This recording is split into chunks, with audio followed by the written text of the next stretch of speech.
ایک دوست نے یہ سوال پوچھا ہے، مفتی صاحب یہ بتائیے کیا نالین پاک کی شبیہ امامے پر لگانا جائز ہے؟ دیکھیں یہ جو نالین پاک ہے، اگر اس کا یہ جو نقش ہے یہ ثابت بھی ہو جائے کہ رسول اللہ صلی اللہ علیہ وآلہ وسلم کی جو نالین پاک تھی وہ اسی شبیہ پر ہے،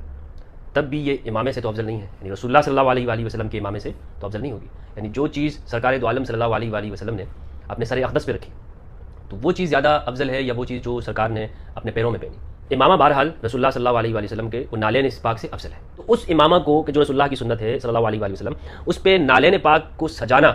میرے نزدیک اس میں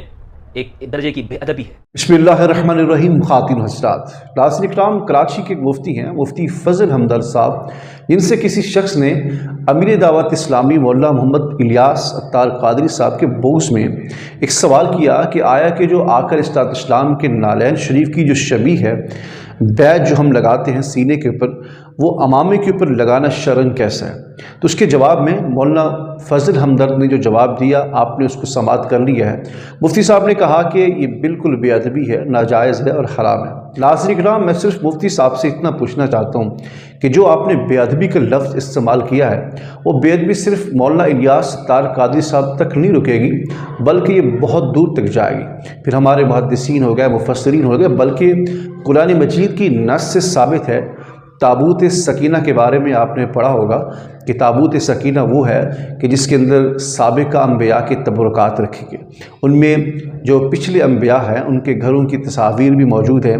حضرت سیدنا موسیٰ علیہ السلام، سیدنا ہارون علیہ السلام، ان کے عصا بھی رکھے ہوئے ہیں اور ان کے نالین بھی موجود ہیں، اور اس تابوت سکینہ کے اندر جو ہے وہ پچھلے انبیاء کے صحائف بھی موجود ہیں۔ میں صرف مفتی صاحب سے اتنا پوچھنا چاہتا ہوں کہ نالین شریفین کی جو شبیہ ہے وہ اگر امامے پہ لگانا بے ادبی ہے، وہ اصل چیز بھی نہیں بلکہ اس کی شبیہ ہے، تو کیا آپ تابوت سکینہ کے بارے میں بتا سکتے ہیں کہ تابوت سکینہ کے اندر حضرت ہارون کے، حضرت موسیٰ کے نالین بھی رکھے ہیں اور اسی کے اندر اللہ کا کلام بھی رکھا ہے؟ تو کیا یہ بے ادبی ہوگی یا نہیں ہوگی؟ اس کا جواب اگر آپ سن رہے ہیں تو ضرور دیجیے گا۔ ناظرین کرام، اعلیٰ حضرت نے بھی فتاوی رضویہ کے اندر جلد نمبر 21 کے اندر ڈیٹیل کے ساتھ جو بات کہی ہے وہ میں تصویر کی صورت میں اسکرین کے اوپر لگا رہا ہوں، آپ اس کو ملاحظہ فرما لیں۔ اسی طرح حدیث پاک ہے، اس کی تصویر بھی میں اسکرین کے اوپر لگا رہا ہوں، آپ اس کو ڈیٹیل کے ساتھ پڑھ لیجئے گا، تاکہ اگر میں بتاؤں گا تو ویڈیو جو ہے وہ لمبی ہو جائے گی۔ مولانا الیاس عطار قادری صاحب نے جو امامے کے اوپر جو نالین لگایا ہوا ہے وہ کوئی بے ادبی اور حرام نہیں ہے، بلکہ محبت کی نشانی ہے، اور مفتی صاحب نے جو استدلال کیا ہے اور قیاس کیا ہے یہ بالکل جاہلانہ اور بے